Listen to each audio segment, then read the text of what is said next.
I would avoid over-processing. I would avoid thinking about it too much.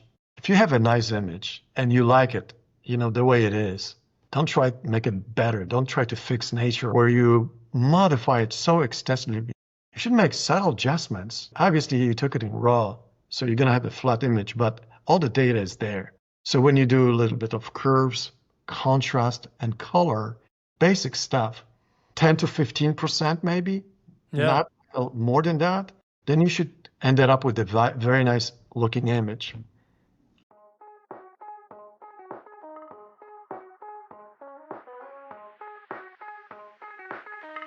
Hey everyone, I'm Matt Payne, and this is episode 468 of F-Stop, Collaborate, and Listen. Today I'm joined by Greg Boratyn, a landscape photographer whose work blends exploration, technical mastery, and a refreshingly grounded approach to why we do this in the first place.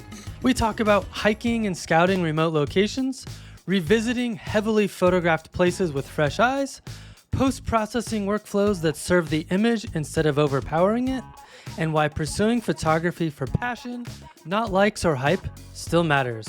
Before we dive in, I want to try something a little different. I'm planning a bonus episode where I flip the script and respond to your questions. If there are topics you want me to dig into, things you're wrestling with creatively, technically, or philosophically, or questions you've been sitting on for a while, send them my way.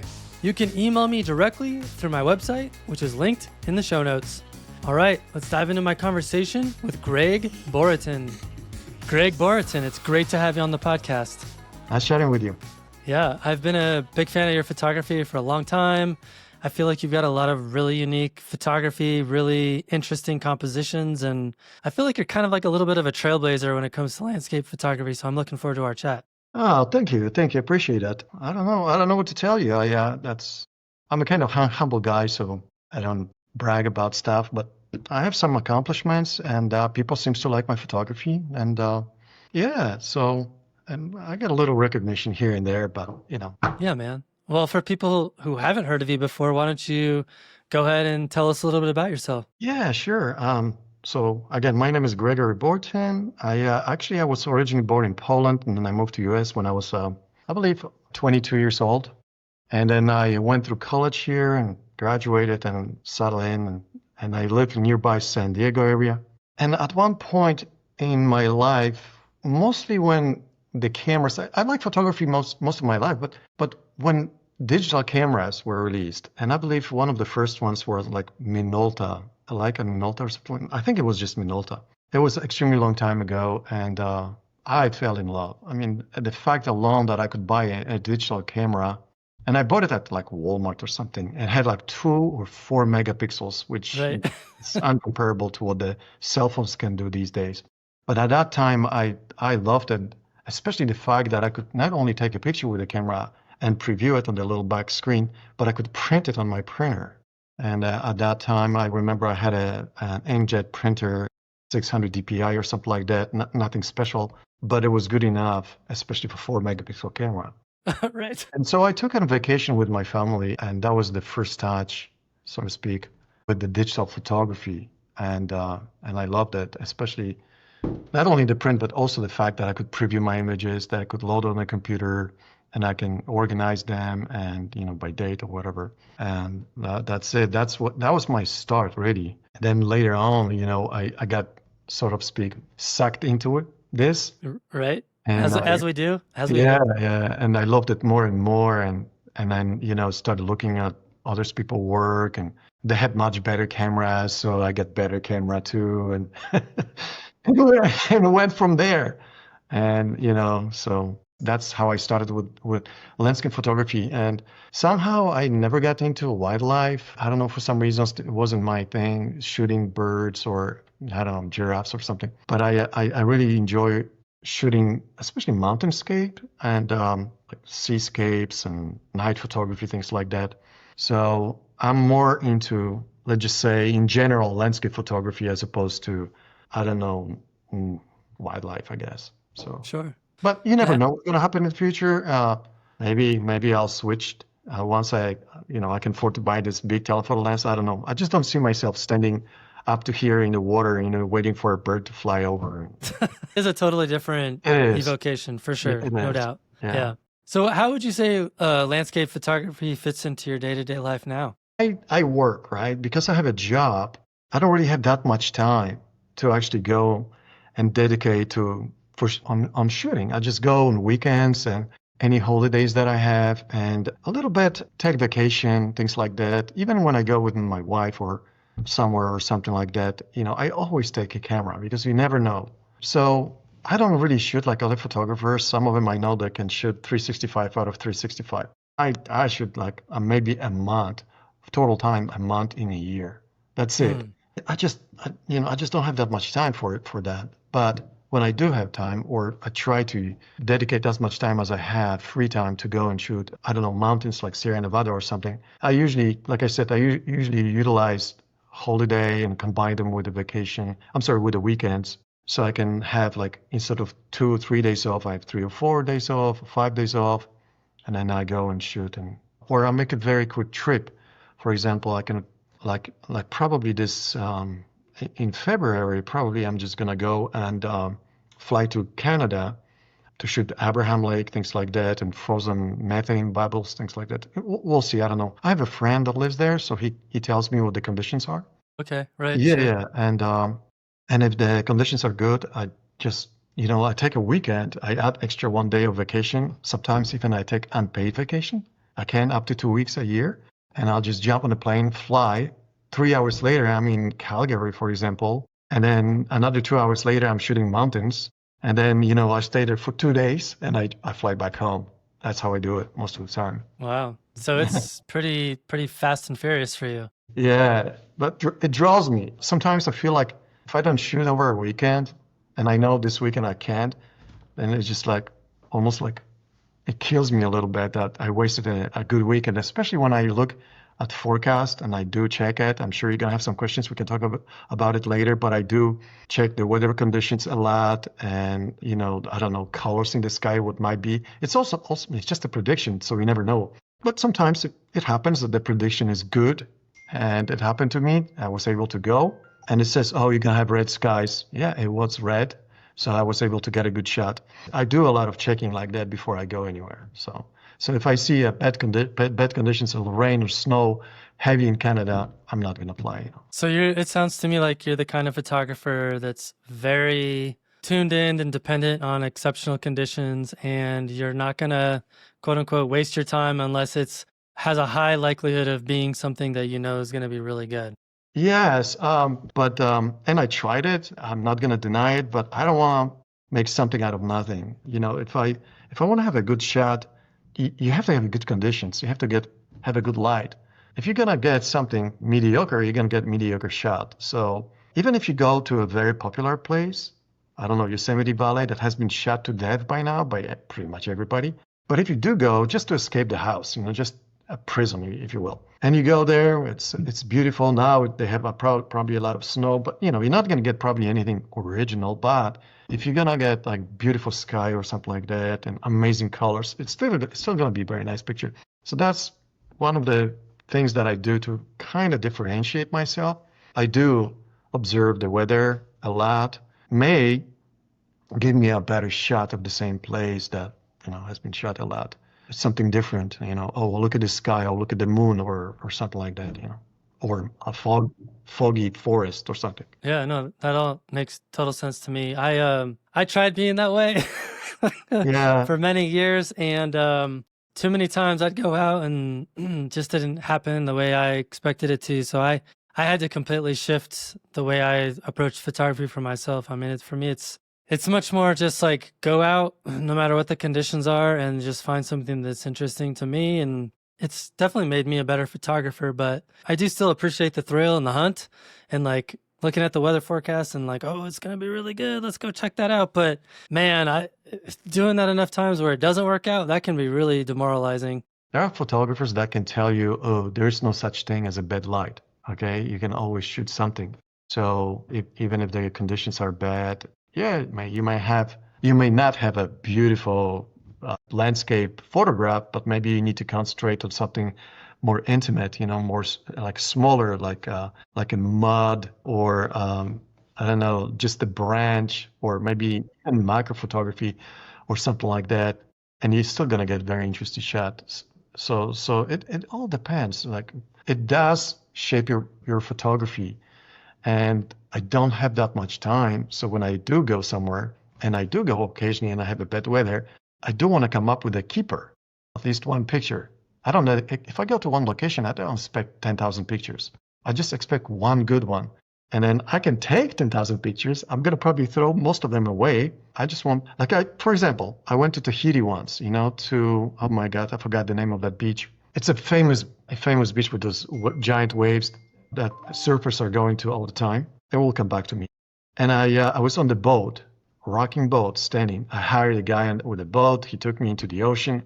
And I think there's something at the bottom of the ocean that is that the ground is uneven. So when the waves are coming, it bumps them up. So they're always there, no matter when you go. Sometimes smaller, sometimes bigger. So I was on the rocking boat, going up and down, left to right.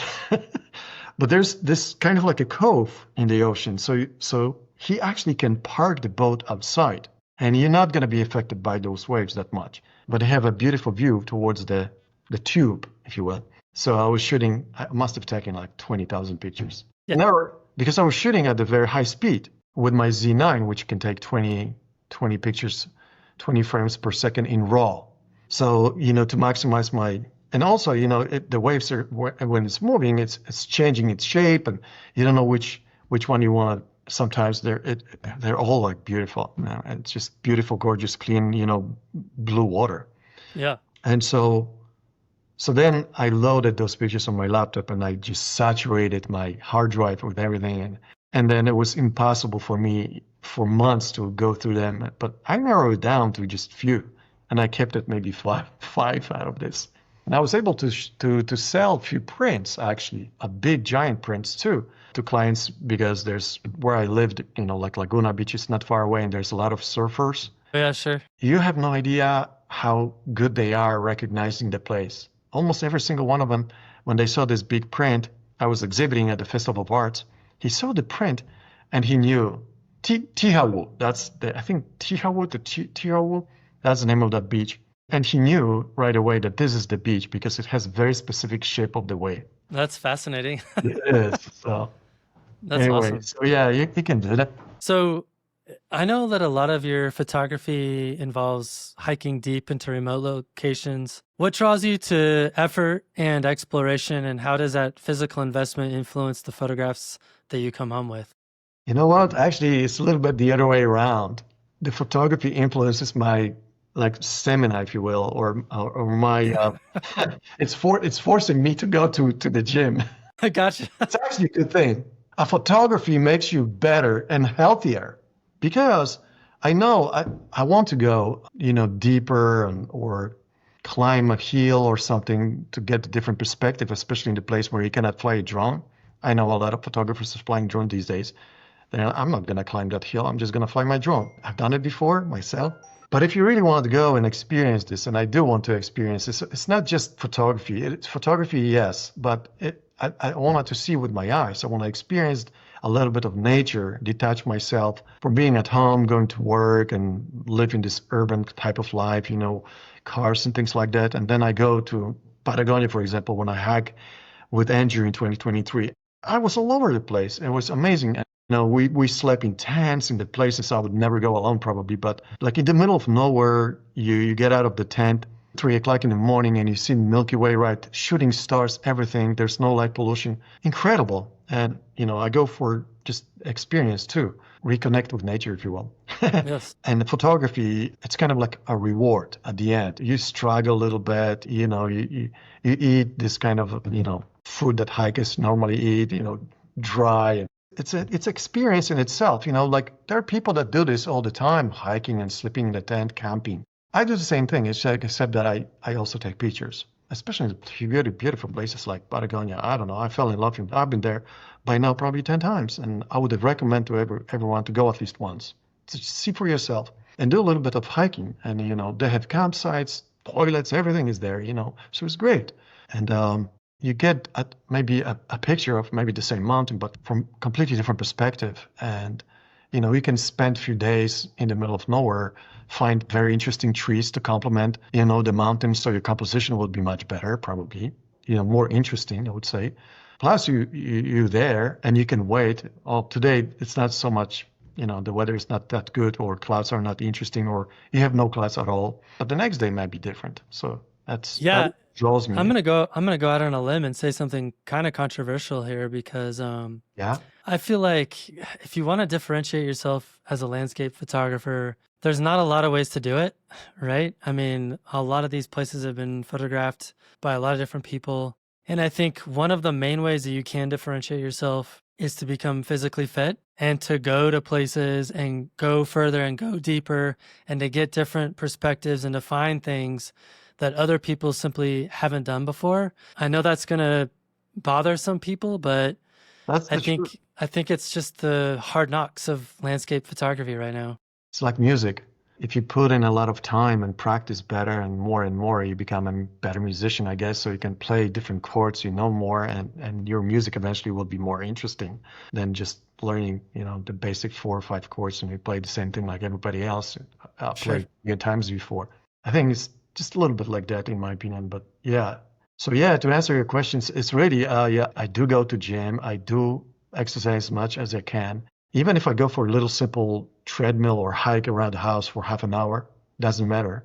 It's recommended even for your personal health to do this at least half an hour a day. But preferably, I go until you sweat a little, and then that gets you in a better shape so you can hike later, especially when you carry with everything, tent, sleeping bag, food, and your camera gear, of course, and gas, whatever, everything's a little stove. So it adds up, so you have to carry 20, 30 pounds. So if you're out of shape, you're not going to be able to do this. So that means you're not going to get that shot that maybe Right. you saw somewhere from some guy somewhere. Oh, he was on the top of that hill. I mean, obviously there's other ways you can differentiate yourself, but I do think that being physically fit is Is one important. of the more important ones. It's important. It's Yeah. especially in case of landscape photography, right? Yeah. So I know at the same time, you still like to visit a lot of iconic locations that have been photographed endlessly. How do you approach those places without feeling boxed in by what's already been done by others? Like I mentioned a little bit earlier, I look at the weather conditions. I look if there might be something there, like interesting sky or clouds. As a landscape photography, you care about, in my opinion, two things. Very high clouds, not so much middle or low, and there are websites that can show you at that particular location and time of the day what kind of clouds you're going to get.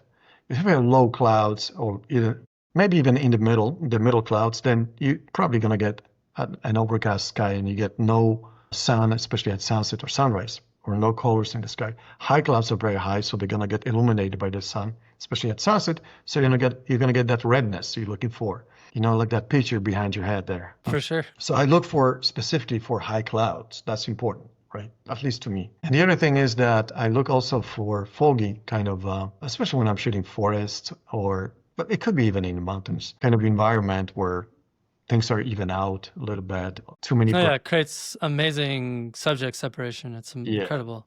It creates the backdrop. The further it is, the more of the fog you're going to collect through the distance. And so, like one of my most successful pictures that I printed and sold at the Festival of Arts, believe it or not, is this very simple image of a kind of like a wicked tree bent with and I placed it to the right. And then I have a lot of negative space to the left, which is nothing but white fog. Tiny bit at the bottom of like yellow flowers, whatever it was there. So I shot it, and people very often ask me, how did you get this shot? So, well, I compressed the distance with the telephoto lens. So I kind of brought all that fog and I collected a little bit through the distance. So it became kind of a white backdrop. But the tree was like in front of me, not far away from me. So obviously that's where I focused on. And it had this beautiful shape and this negative space to the left. People loved it. I actually tried to sell this image without negative space. They didn't like it that much. They wanted it. Interesting. Yeah. It's like this tree is looking into this distance and they wanted to see that distance. So they want to see this whiteness. So this was a tree here and white space and just a little bit on the other side too. So that was like one of my best sellers. I saw a lot of prints of that image. So fog is That's awesome. sellable. Yes. Yeah, no doubt. I mean, there's something about it that can convey a mood or a feeling that good light, good sky, like the stuff that we love as landscape photographers, most people are like, yeah, it's pretty, but it doesn't necessarily connect to them in the same way it does for us. I actually took it at the top of, and people very often ask you, because when you're exhibiting at things like a festival, this is a 2 months long festival. I don't exhibit it at the moment anymore because I kind of started running workshops, so I don't really have the time. And you kind of have to be there every single day from like 4 p.m. until 8 p.m. Yeah. And a lot of people talk to you. They want to talk to you. They want to chit chat with you. They come sometimes even drunk with alcohol all the time with a wine. It's like, where did you take this picture?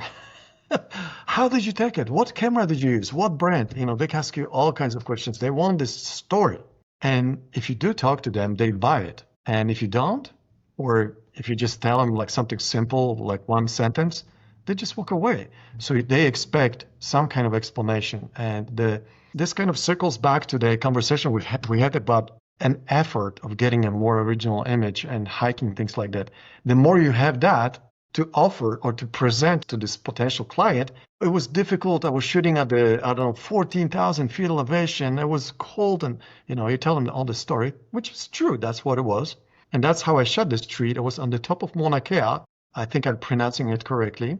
The big volcano on Big Island. And when you go to the top to see observatories, which is something I want to see, you actually pass through this layer of clouds, which is 12,000 feet or 11,000 feet elevation. And that's where I found this tree. I saw a lot of them, and I just like this particular one the most. So when I got out of my car, I took a shot with a telephoto lens 70-200, and then I drove higher to up to like 14,000, I believe. It was hard to breathe already. I didn't have a time to acclimate or, anything. You spent maybe half an hour at 9,000 feet elevation, and they let you go higher. So, I tell a little story, and then they kind of like, okay, well, that's worth the money, and they buy it. Yeah, people need to connect to a story or a feeling. It makes total sense. I mean, you think about music that you like, it's not usually because you like the instrument that the person used. Like, it does something to you, right? It does, yeah. It's usually evoking some kind of emotion, and depends on the progression. Could be to play a little guitar myself, not much, but I love like music. Every time I process image, I have to listen to some kind of music. What a perfect segue to talk about processing, because I did have some questions for you about your post-processing workflow. So you're super open about your post-processing workflow, from simple edits to more complex ones. How do you decide how far an image needs to go in post-processing, and when is enough enough? I don't know. This is a very good question. When I look at an image, the first thing I do in Lightroom when it's still raw, and I take only images in RAW. I don't take JPEG or anything like that. I try to do a small, subtle global adjustments first in Lightroom and see how it comes out. See what I like, see what I don't like. I don't really try to change it too much. I tried before. I play around with all the stuff, luminosity masks, all that craziness that is going on, just to see, what's all fuzz is all, what's all about, what I can do there. And, it didn't work for me. I didn't like it. Then I tried to improve my skills, and maybe I got a little bit better at it. Over time, you learn more and more. And eventually, I don't want to make something out of nothing. I want to be at a location and get the proper light instead of making, daylight converting into sunset or sunrise and making a sky that originally was blue with the white clouds into, orangey or even reddish. I've seen it. People can do it. You can do it in Photoshop. I know that, but it's not my thing.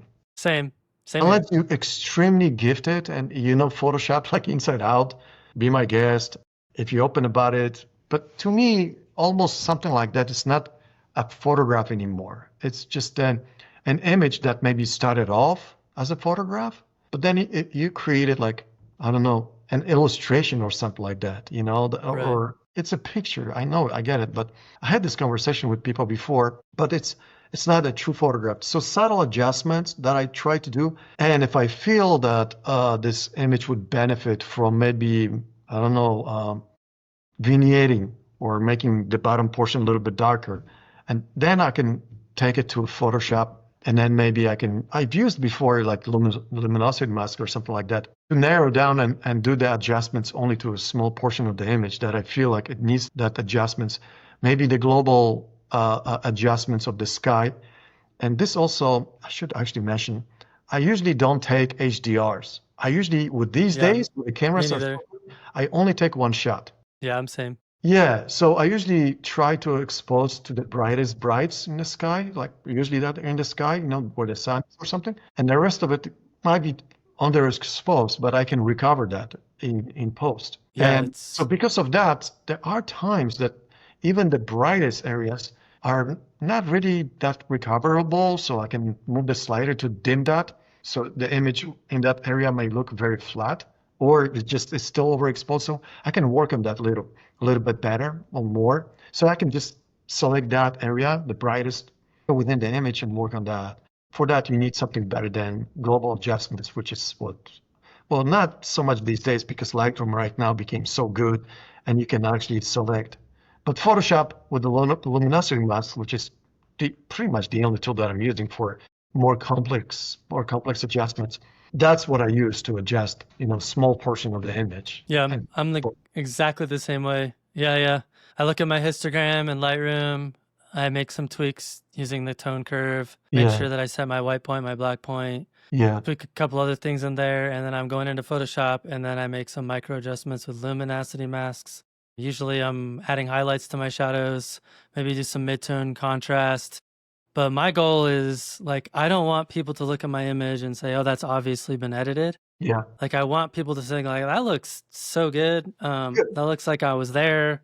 Exactly. And going back to what you said about the photograph, like, for me, and I know the line is different for everyone, but for me, there becomes a point when you edit the image to a certain degree that it disconnects me from the experience of what it was like being there taking the image. Exactly. And it just doesn't resonate for me any longer. Like, I don't feel good about it. I don't actually like looking at it. It doesn't speak to me anymore. And so, like, to me, I know if I cross that line, I need to do something else. That's for me, though. Yes, I totally agree. This is the ultimate goal for me when I do the post-processing, is to actually recreate what I saw with my eyes as much as I can. When I remembered the sky was pinkish, or there was something here or there illuminated, and I lost that when I took an image, especially in RAW, to recreate this image that it looked like when you were there, standing and seeing with your own eyes. That's the ultimate goal. Like I said, I don't want to I tried play around a little bit with that, but yeah, it didn't work for me. So I actually seen this competition. I know people are doing a lot of adjustments these days and modify the images, putting fake light and stuff. And sometimes it's so good, it's hard to tell if this was natural or not.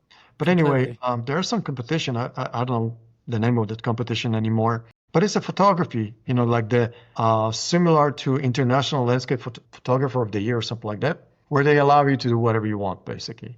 I don't like that competition anymore. I know a lot of people were very successful, including those people that I followed a lot, but there's a competition where you actually have to show the raw. So you submit your process image, but then they want to see the raw, how much of a change you've done. They kick you out of the competition. They eliminate you. It's not going to work. Talking about the Natural Landscape Photography Awards? Maybe that was it, yeah.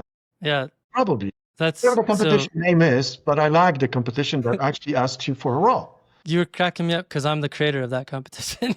There you go. There you go. I didn't even know that. Yeah. So that's great, because I think there might be another one this. We created a book every year.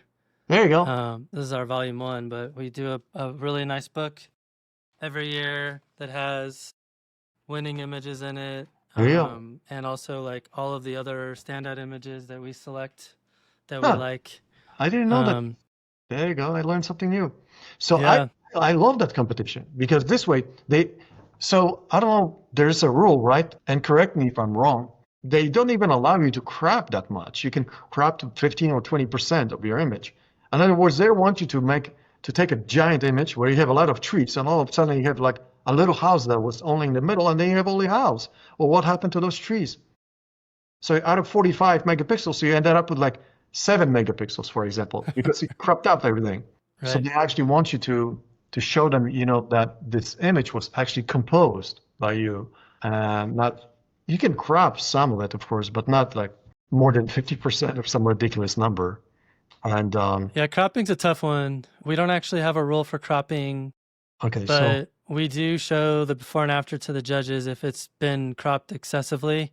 We don't tell the entrants like what that number looks like, but we okay, leave it to our judges to determine I see. whether or not that was impactful or not. For the most part, though, to be honest with you, most people are not doing big crops at all for our competition. Yeah. So that's the idea. You should not. I mean, you can do some, of course, but not because I know some lenses are not that good in the corners, and so people do this. They crop it to avoid too many distortions, especially super wide angle lenses. Like I have one Yeah. lens that is 10 millimeters, 2.8, but it's for full frame. So the angle is like 140 degrees or some ridiculous number. I've got that same lens, the Yeah. Leoa. So in the corners, it's not the best. It's So pretty bad. yeah, so I like to crop it, obviously, because the middle section is still pretty good. Yeah, it's But great. it allows you to focus like 2 inches in front of your camera or Totally. front element of the glass. Yeah. So relating back to processing, I know that a lot of photographers feel super overwhelmed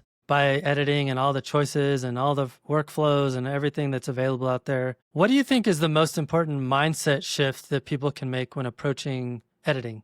Very good question. I would avoid over-processing. I would avoid thinking about it too much. If you have a nice image and you like it, the way it is, don't try to make it better. Don't try to fix nature or something like that, where you, like I said earlier, where you modify it so extensively. You should make subtle adjustments. Obviously, you took it in RAW, so you're going to have a flat image, but all the data is there.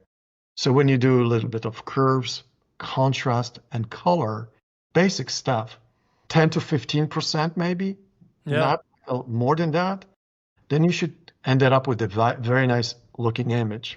If you feel like you need a little bit more adjustments to just a small portion of the image, then you can take it to Photoshop and work on that, in my opinion. But also very small adjustments. You don't need to fix nature. You don't need to make something. Yeah, I'm with you, man. I'm with you. Like a lot of the images that end up not doing so well for our competition is the main reason is they've just been pushed way too far. Like the blues of the sky have gone super deep or weird, and there's weird color banding that gets introduced and colors get shifted. And Exactly. I think less is more, like if you're not sure if it's good enough, like maybe dial it back and it's probably fine. Have you noticed that? I've noticed one thing about this current trend. I don't know when that started, but I've noticed that a lot of photographs that don't have any clouds, and it's a landscape photography, you have a mountain and maybe beautiful trees, like full colors. And I've noticed this very famous place in Dolomites, I forget the name anyway, but it's just this current trend. I don't know, people tend to remove blue color from the sky because there's nothing else but blue color, right? Yeah. And they even, some of them, what they do, they not only remove blue, desaturate it, but I've seen they desaturate so much it becomes just whatever it's playing, because it's like a steel color. It's just a gray, right? Because the color is a combination of hue and then gray, some kind of gray, whatever the gray color is, that makes it darker or brighter. So you ended up with a colorful image, nice trees, yellow, whatever, orange, fall colors, but the sky is gray. The other thing that they do, if they don't want to make it kind of grayish, and then the sun is maybe nearby the horizon or something, they overexpose it. So it's just very whitish. Yeah. It looks like the entire sky is overexposed. That also gets rid of this blue. I don't know where this hate towards blue it's coming from.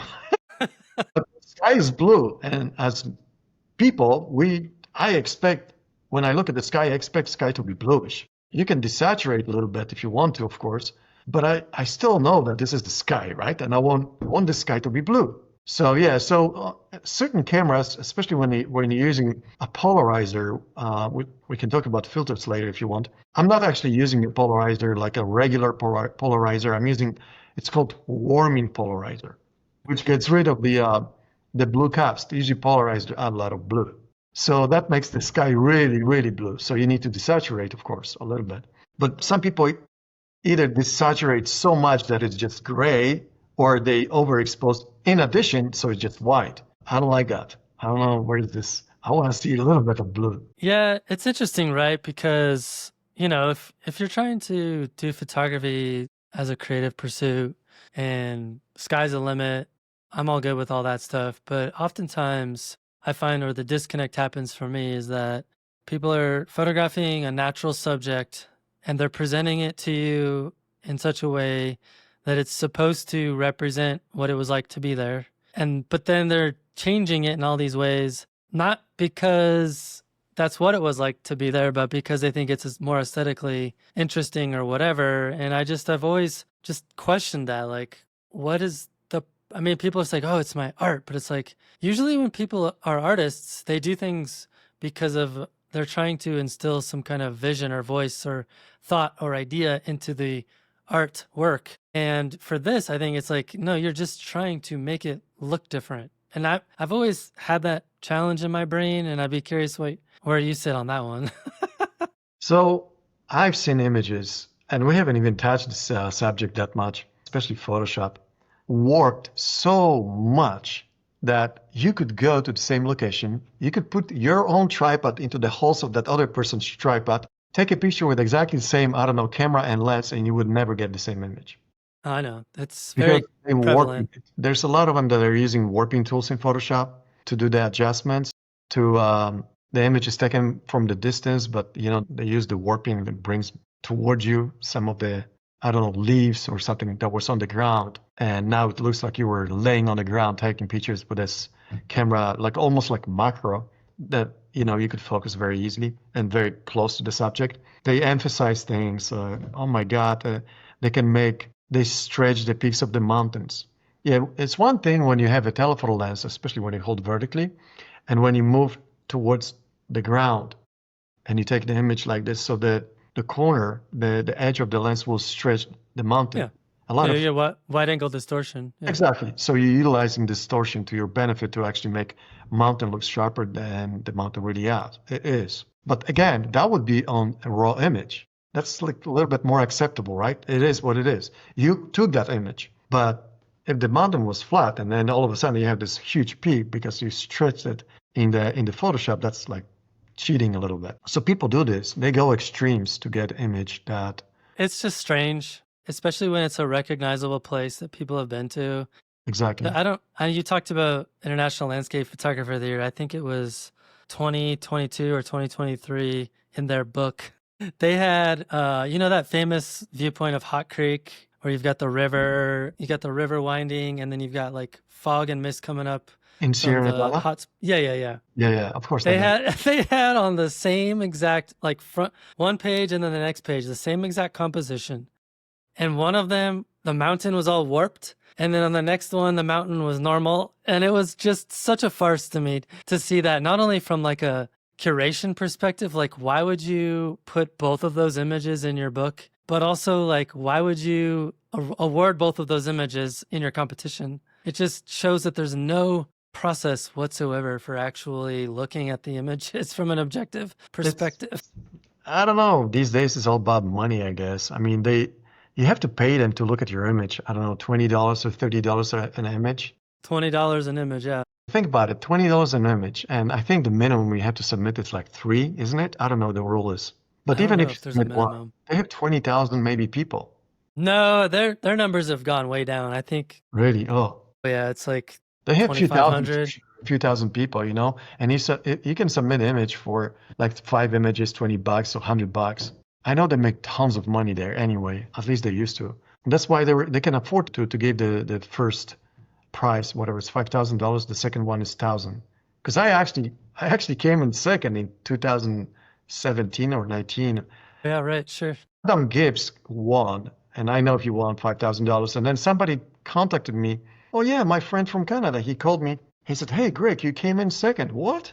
Didn't even know. And all of a sudden they send me a check or PayPal, whatever, for $1,000. Nice. So I don't really want to compete anymore in those things. But yeah, so long ago, I've noticed that recently they just accept everything. Any distortion of the place. It's like you said, the same book, exactly the same place, two different images. The one looks sharp, the other one doesn't. That tells me they don't care. Well, I think that they're opening themselves up to potentially have a really bad PR disaster because of AI. AI has gotten so good. And I know they have a rule that says no AI, but they don't check anything. They don't check raw files. They don't check anything. So you could theoretically submit a really, really, really awesome AI image, or you could do like this guy, Daniel Land, where he goes onto every photographer's website and he uses your images to create AI creations of your photographs and then uses Photoshop to enhance them or change them. I didn't You even could do know. something like that and then submit them to the competition and win. And then people would figure out that it's AI and they would open themselves up to a complete PR disaster. Exactly. Or you can not only create the whole image, you can create just a small part of the image, add additional stuff like, hey, add tree over here, or some animal standing next to the pond or whatever. It's getting really good. It is, I know. What are you gonna do? Yeah, I don't know, man. Some All people right. are open about it. I know, I think Mark Adams talks about it on his website, openly admits that he's using Photoshop. I know a lot of people wants to create an art. I don't know if you know about this landscape photographer from 19th or 20th century, I forget. But a lot of people is trying to achieve what this guy was achieving while painting. Albert Bierstadt. Sure, of course. Yeah. Everyone talks about Albert Bierstadt. And I mean, Ryan Dyer basically, yeah, he's said that Albert Bierstadt was a huge inspiration in his photography. And if you look at his images, there's a pretty strong resemblance. I know Mark Adams talked about it. I know other people talk about it. And yeah, the paintings are unbelievable, beautiful. They're usually Totally. very big too. But if this is your thing, you want to achieve something like that, when you take the photograph, then you modify it, fine. But at least be open about it so you know that this is not just the photograph that you took. But I mean, your images, Greg, are very similar aesthetically, but they're not manipulated that way. No, I try to stay away.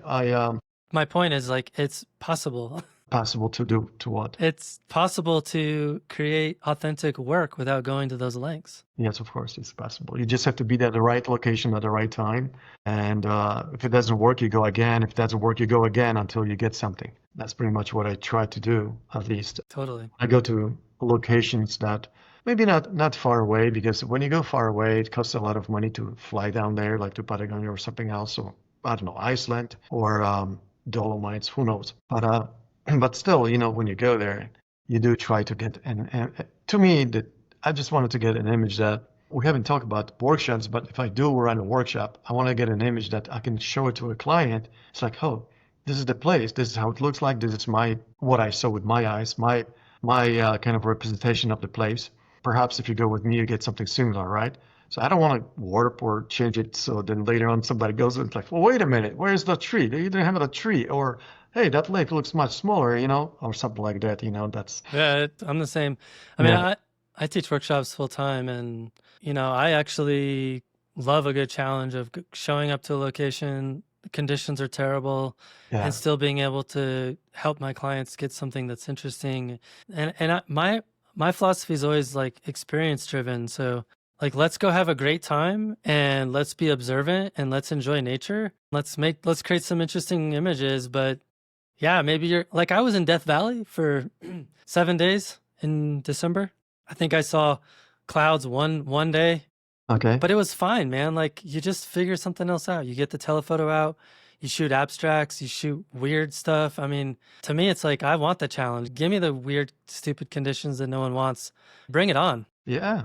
Like I said earlier, it creates opportunities, but it also shapes your photography. You kind of like look at the place differently, and like you go to the same maybe location, clouds again, no clouds again, and so you look for something else. Like you're already there, so you have to figure it out. Exactly. So I mean, what are you going to do? Cry yourself to sleep and then go home? I mean, come on. Like, exactly. So you take an image of, so you become more creative. You look for things exactly. you would not normally look for, or like photograph. Like, so in many cases, like I would photograph maybe, I always take a micro lens with me. I have 100 millimeters, and if everything fails, and sometimes I just like micro photography, yeah, I see something very interesting, For example, I went to Canada once and I saw a lot of frozen leaves. And so you had Hell those yeah. tiny icicles hanging from the frozen leaf, but the leaf itself was reddish right after maybe fall. It was amazing. So Totally. you look for more intimate type of shots like that, you always come up with something. Absolutely. Well, let's talk about kind of what motivates you as a photographer. Clearly, you're not trying to win competitions. It seems to me like you're just really passionate about photographing these amazing places. How do you protect that mindset in a world driven by likes and algorithms? I don't really care that much about likes. And I'm going to give you an example. You should not really look so much how many people have likes because I know you can buy them. You can pay people.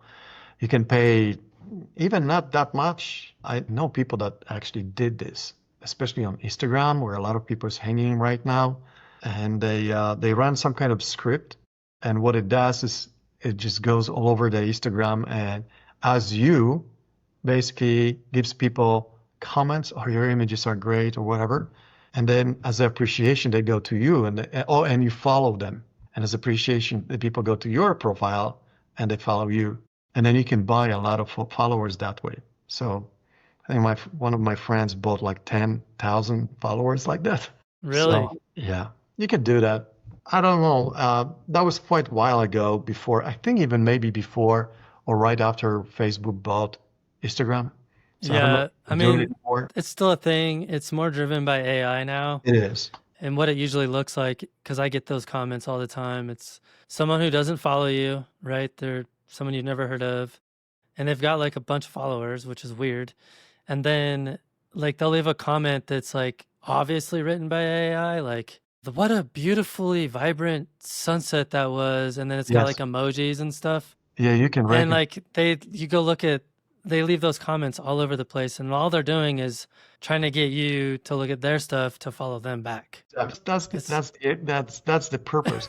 it's so Oh, stupid. and I think ever since Facebook bought Instagram, it's much harder to find like because they limit number of people who can see your photograph, how many people they expose it to. Right. Sometimes they're not even exposed to all your followers. Oh, you want more? Pay us the money, you know? That's right. So I think a little bit, a few years ago, before Facebook bought Instagram, I think it was much easier. When you posted an image, everybody could see it. Right now, they don't want everybody to see it. And if you do want expose this image to everybody, even all the followers that you have, they want money. And so I don't know. I'm not a big fan of that. And if I get followers and they call it what is the word, organic way, which means like they actually see it, that's fine. But I'm not really after that. It does help sometimes when you try to advertise maybe a workshop.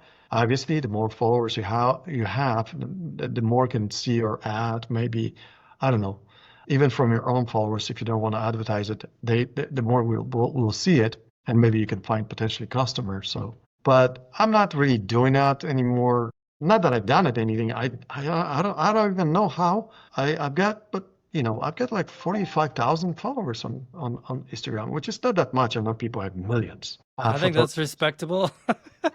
They have millions, 1.7 million, like this guy Max, right, for something I don't even know.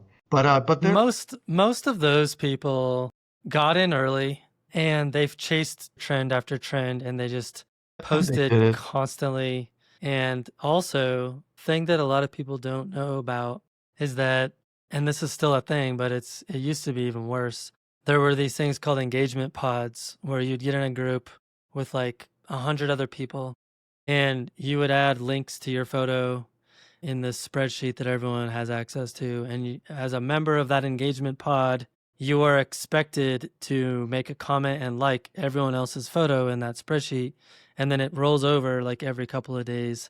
And Gotcha. so what happens is it drives all of this artificial engagement. It sends signals to the algorithm that this is something that they should show to more people. And then obviously you grow a following because your image shows up in the Explore tab, blah, blah, blah, blah. So a lot of people were gaming the system that way as well. So when I look at people's numbers on social media now, I'm like, that probably was not garnered in a way that was very ethical, in my opinion, for most people. I think When they have big numbers like that. right, right. I think what you just said about that spreadsheet and how people kind of try to beat the algorithm to gain more followers. I think originally that started on that website 500px, remember? It did. It did. Yeah, Yeah. yeah. So I knew about that one. But ever since that website became kind of like it opened up to the world, and I think China bought it or something like that. I think Yeah, originally yeah, it yeah. was developed by Canadians. I forget exactly, but I think That's Canada was the also original. correct. Yeah. Then so things changed dramatically. I used to be on that website. I'm not there anymore. I actually closed my account completely. I left. I think I did too. Yeah. I know some people don't post, but they still keep the account. So the last post was like 7 years ago or something. Yeah, But they right. didn't close the account. I actually closed the account completely. But anyway, so yeah, there are ways to gain somehow, especially when you have some money or whatever, followers. But yeah, I'm not doing it for followers or anything like that. I do post the pictures there a little bit occasionally. But yeah, if you really want to have followers, you have to do it like pretty much daily. I don't even have that many images to post. I don't take that many. And it also helps when you post a little video, then it actually you get more followers that way, not necessarily just an image. That's another thing that people should be aware of. That's not my thing. I'll just I'll It's just say this. I think a lot of people are frustrated by social media because they don't find the growth. And I think for me, the mindset should be treated as like a little online community and curate it and cultivate it and plant seeds and talk to people and send them DMs and like look at other people's stuff and comment on it like authentically yes, and don't worry about anything else. And I promise like over time that will pay dividends, and it won't necessarily mean that you'll have a billion followers, but you'll have this nice gardened community of people that are like-minded, that share your passion for photography, and you can have awesome, interesting conversations with them. exactly. Maybe they should develop a kind of that type of social media, either a website or application like similar to Instagram, but different, where I don't know, where people would enjoy it more. Where Well, there's a it's there's a not few that everything kind of exist. say it again. There's a few that exist. I mean, Yeah, Glass, the photo app, those are the two that come to mind for me in terms of like trying to compete in that sure space. there's some, but I'm not even looking for anything like that.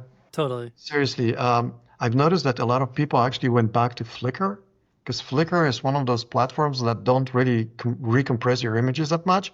So I think you can post a little higher quality than, I don't know, Instagram or Facebook or something. So I have a bunch of friends, like I told you, like Andrew Waddington, and I know some other ones.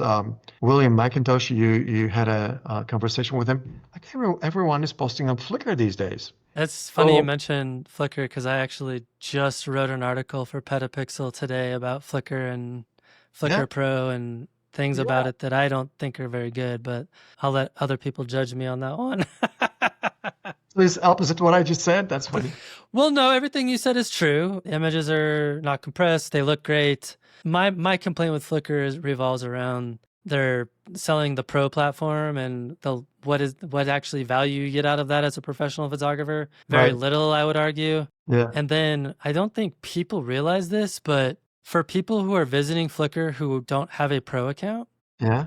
what they do is they have an iStock ad at the bottom next to your photograph that takes an image. They look at your photo, and then they have all these other iStock images that look just like your photo. And then they're offering a 20% discount on iStock licenses to people for images that look like yours in the Yeah. iStock database.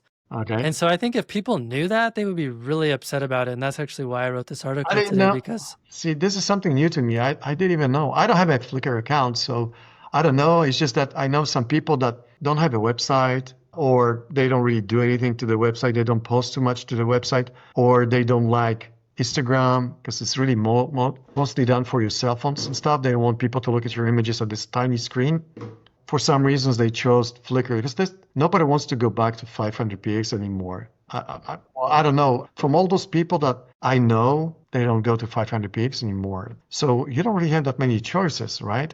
For like a great platform, online community, like you said, where you can post image and you can post like at least 1600 pixels on the longer H resolution that doesn't compresses that much and stuff and it's free. One that stands out that I'd like to mention is this. I don't know if you know. I'm sure you do. 1X or something like that. yeah. I'm not there either, so I don't know. Maybe they also do some crazy stuff with your images, like you said with the Flickr. Yeah, I I think I have an account there, but I never. And you have to pay them, and it's not free. Yeah, and what I noticed about that site is that pretty much like they give people awards, but they're not very discerning. Like everyone gets a prize, and then they encourage people to share their prize with social media so that it drives more traffic to their website and grows. I don't like the model. Always something. Always something, man. Something. And it's always that they want to make money. I mean, I think if people are looking for a community where you can share your photos and they look good, I would recommend Glass. I think it's nice. It's very simple. The uploading is very clean. It reminds me a lot of Flickr without all the ads and without, I mean, it's sort of a membership. I think it's like $50 a year or something. It's not that expensive for what you get. No, it's glass.photo, I think. Oh, that makes sense. There you go. Okay, member, $39.99 a year. Yeah, that's not bad. That's the 14-day free, then $40 a year. Yeah. Anyway, yeah. So it's ad free. I mean, for $40. Yeah, looks clean. They have a really nice feature where you can put projects up. So you could like say you have like a project on a location. Okay, that's great. It's nice. I think it's as far as like a curated, nice looking community, I think it's probably the best you're gonna get right now. I don't really see.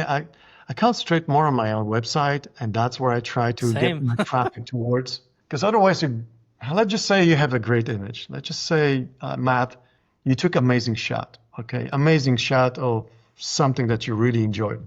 You hiked, you slept in the freaking mud, low temperatures, somewhere in Alaska, in the middle of nowhere. You got this amazing shot, and you brought it, and I don't know. You go to this website that people can steal it. You want to post on your own website so that the traffic is being drawn to your website. Otherwise, you post it on social media, whether it's Glass or something else, Flickr or Instagram, and they get the traffic. They kind of benefit from your image. You know what I mean? Totally. Kind of almost like not fair. You want this traffic to go to your website. I don't know. The big problem people are facing is that they want a place to put their images where they look nice, but they want it to be something where other non-photographers will have discoverability of your images. And that just doesn't exist, right? It's just not a thing. Not a thing, yeah. Not yet. Hey, maybe we should hire a few developers and develop. Because I tell you what, I know there's a nostalgia.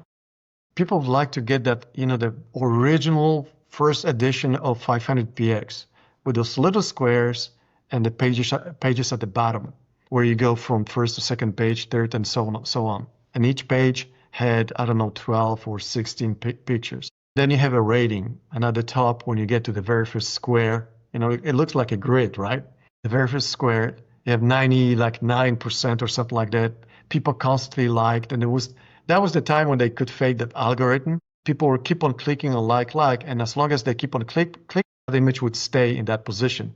And obviously, since it was on the very first page, everyone that was logging into the website, that's what it was presented to the user, to the client, whatever. So you could see that image. Oh, look at that image, 99%, whatever. And so people want that again. I've noticed I even see somebody post a screenshot where that 500px original existed with that grid type of design and the percentage and stuff.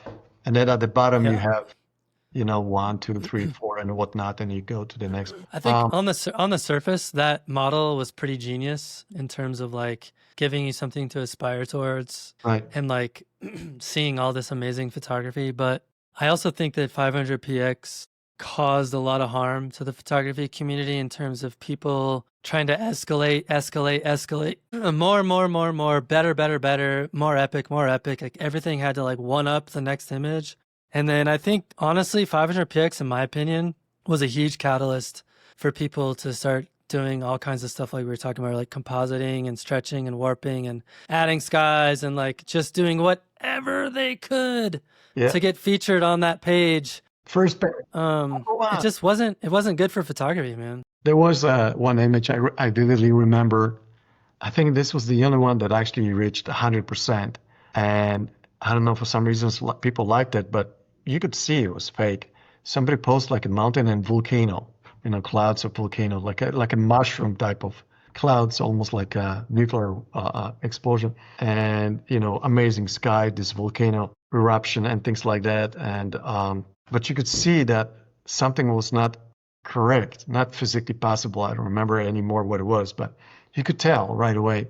So yeah, people get motivated probably to do all that kind of stuff, like you said, warping and switching skies. So when you take an image with a blue sky and they want to have some clouds, they just put clouds from some other place or some other Right. image.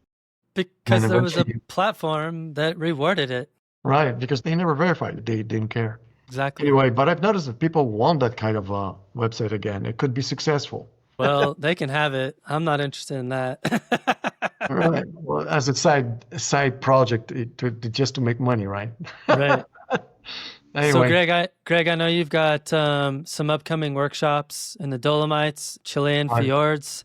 Yes. What excites you most about teaching in those locations, just beyond the scenery? I mean, obviously they're incredible places. I do like to go alone in many cases. I don't want anybody to go with me. I prefer to actually go and be left alone. But I've noticed that a lot of people ask me about, hey, why don't you create a workshop? If you go to, I don't know, Iceland, I would like to go with you. So this is one of the reasons they actually ask me for it. Some of the clients that I currently have, I don't really have, and like I told you earlier, I don't really have that much time to create, I don't know, some kind of company or something that I run workshops. Like I know some photographers, we became friends, we run into each other, and that's all they do. That's how they support themselves. I don't, so I don't really need to. But so I really just had one workshop, something like that, a year, and it just happened to be in Dolomites because I was asked actually to go to Dolomites. I've never been there myself, but some of my clients that went with me to Patagonia, they said like, I would go with you, Greg, again, but I don't want to go to Patagonia anymore, but I would like to go and see Dolomites. But I haven't even been myself. So I actually went to Dolomites last year to explore the area and learn more about it. And Andrew knows it very well. So we went in the summer, we scouted. There's some obvious places that everyone goes to. We call them Instagram places or selfies. Oh yeah, You go to a location, beautiful mountains, and everyone is just, I know. there's a peak behind me, It's a pandemic, man. It's crazy. But we did go to some of those locations. And if you go to maybe the same mountain range, but where everybody takes selfies, but if you just go a little bit higher or something, you get a totally different perspective. The mountains are still beautiful. So I don't really discount or, I'm not going to go there because people are taking selfies. So anyway, I went to those locations and Andrew returned in the fall because everybody wants to go in the fall for fall colors. So pretty much every single client that is going with me is my return client from Patagonia. So that's one of the reasons. So as someone who works outside of photography full time, why do a workshop? Why not just go experience it yourself? Like, what are you getting out of the teaching experience? It is an experience. You share your knowledge. People really appreciate it. It's not necessarily money, because at least in my case, the money I'm getting is more like tips, seriously, than like huge amount of money where I live off of or something like that. And I have to split with Andrew anyway, so it's nothing really. It's fun. It's experience. People appreciate it. The questions they ask you, and it reminds you when you were learning. Some don't even know how to attach the filter or polarizer or how to find the composition. It's rewarding, seriously. Right. I guess it's kind of passing a little bit information, just like a teacher is passing to a student and student becomes famous or what. Sorry about that. I didn't want to use that word. Successful. And also changes you. You look at things differently because I wasn't even thinking about it, when they ask you questions. You didn't even notice that. Maybe something that is obvious to you, or something that you completely overlooked, or it shapes yourself. People can, oh, Greg, I like this location, blah, blah, blah, and it's great, but I would like to take pictures with Milky Way. And you've never taken pictures of Milky Way yourself. So then you'll learn how to take pictures of Milky Way to teach them, right? Or they expose you to that kind of photography that you haven't been exposed before yourself. So it changes you also, through how they look at, the place and through how they, the problems they run into. And by them, I mean your customers. And what is it that they want to achieve? Then it just changes yourself, okay, well, if this is what you want to do, then, you approached, your photography or how you see whatever it is, the subject matter, differently. Maybe I would like to include something else, or maybe I would like to come back to this location, but in the winter, it would look better. That's how I see it. I So love that. it's rewarding Beautiful. in this way, not so much financially, but it makes you feel happy that people are enjoying not only your photography, but they're better because Perfect. you help them. I love that answer. So, Yeah. Greg, I've got one more question for you. Who do you recommend for the podcast? Okay, so we talked about Andrew Wellington.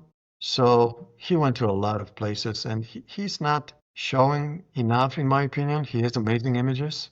It's just he's very anti-social websites, Instagram, and things like that. And he really, really disliked warping and modifying excessive video images where every single pixel has been touched or altered in one way or another. So he's one of those I call purists. So, but it will be very interesting to when you have a chance to talk to him because you may look at photography slightly different way. Although I don't know because since you started this photography competition where you have to show a raw image, he's gonna like that. So he's a good guy. He's gonna probably talk to you a little bit more about how to get in shape and what kind of food you need to eat, which is great. It makes you healthier at the same time. So talk to Andrew, another photographer that went to Patagonia, and I should say he almost made a career from the place. Is Ty Lucky. I think he moved completely to Argentina right now from New Jersey or New York. I forget one of those states. And he lives there, down there in El Chalten now. I admire this guy for one thing. He hikes. It's a huge hike, kind of demanding, to go to the other side of Fitzroy, Saratoga, because the mountain range kind of divides two countries. On the other side, you actually have Chile, but you can get very quick permit, like a small piece of paper in El Chalten, and you can go to the other side. There's nothing there but ice field, but you have crevasses, so you have to kind of walk in a group attached to each other by the rope, so you don't fall down into some kind of crevasse or something. So he's been hiking there a lot in some of the places that like it's almost impossible to get to. So it could take you 2-3 days to hike to that location to the other side. And so he's getting amazing shots, especially from that place where it became recently very, I wouldn't say it's photographed to death like Yosemite Valley or something, but it's starting to look like, there's a lot of people photographing these days, Fitzroy, Saratoga. Well, I was just gonna say, if you want to do well in International Landscape Photographer of the Year, all you got to do is get to a photograph of Fitzroy. Yes. So Apparently, it's hurting me a little bit because when I went there for the first time, it was a long time ago. There was not even a gas station in that city. There was almost no light pollution. Right now, when you go, yes, they have a gas station and there's 20 times more hotels. yeah, Or maybe not 20 times, but a lot more hotels, or at least the hotel that existed now is 10 times bigger, a lot more right. room. And there's a lot more light pollution. So if you want to shoot from the distance Milky Way, it's not the same what it used to be. You have to hike deeper. Anyway, he's been photographing those mountains a lot, especially from the drone. So talk to Ty. That might be interesting. And my third choice would be Evan Will. He's from Canmore, Canada. He runs workshops a lot there. I think right now he's running in the neighborhood of Canmore, Banff, Jasper, Abraham Lake, all those locations in Alberta. Canadian Rockies, very, very talented. I don't know, do you know that in Yukon territory of Canada, not US, but in Canada, there's a mountain range called Tombstone? Yeah, went there in August. There you go. I went there also in 2020, I think 3. And I know it's very difficult to get a spot for your tent and all. It's all Yes. up at the very beginning of the year when they open up online, the website where you can reserve your spot. So he actually got me a spot. I went there. He got it for me right away. So we went there together. We hiked a little bit there, and we shot the mountains and the Tombstone Mountains there. That's Awesome amazing. location. Did you fly the Amazing. helicopter or you hiked? Flew the helicopter, yeah, and stayed at Taos Lake 2 nights. That's right. Had Aurora. It was pretty spectacular. Yeah, I get Aurora too. I know you can, when they close it early, I forget what month, but you can still fly there in the winter. Or it's not even winter yet, but it's going to Right, be like already September. yeah. In September. The same guy that, I suppose it's the same guy you took it with the helicopter ride. He told me, hey, Greg, if you want to come back, and I can fly you over in the winter. The park is closed, but according to laws, they cannot prevent you from going, so you can go. And, there's just going to be a lot of snow. That sounds amazing. Or early in September, it's not going to be that much.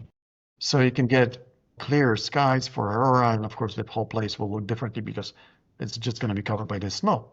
So you can still do that.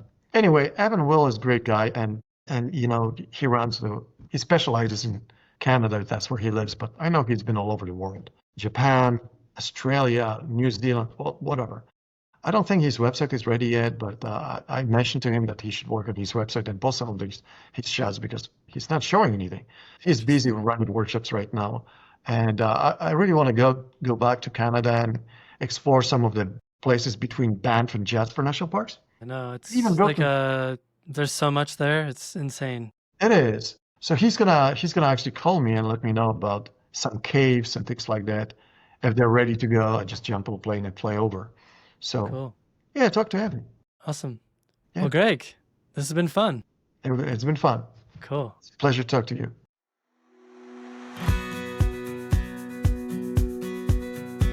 Well, before you go, I want to say thank you for listening and spending your time here. This podcast exists in a very intentional way. You won't hear me stuffing every episode with ads, interrupting conversations to sell you mattresses, or pretending that I love products that I've never used. That's not how I want this show to feel. Instead, F-Stop Collaborate and Listen runs on a value for value model. If the conversations matter to you, if they've helped you think differently about photography, creativity, or your relationship with the natural world, then Patreon is how you keep it alive. It's a direct line of support that lets this podcast stay honest, long form, and focused on people instead of algorithms and advertisers. Patreon support covers real costs: hosting, production, software, gear, and of course, the time it takes to keep these conversations going week after week. It also lets me experiment more. Bonus episodes, early releases, community discussions, and content that simply wouldn't exist in an ad-driven model. If you've been meaning to support the show, now is a great time. You can even join for free to be part of the conversation, and if you find value here, paid support makes a real difference. You'll find the Patreon link in the show notes. Thanks for stopping in, collaborating with us, and listening. See you next week.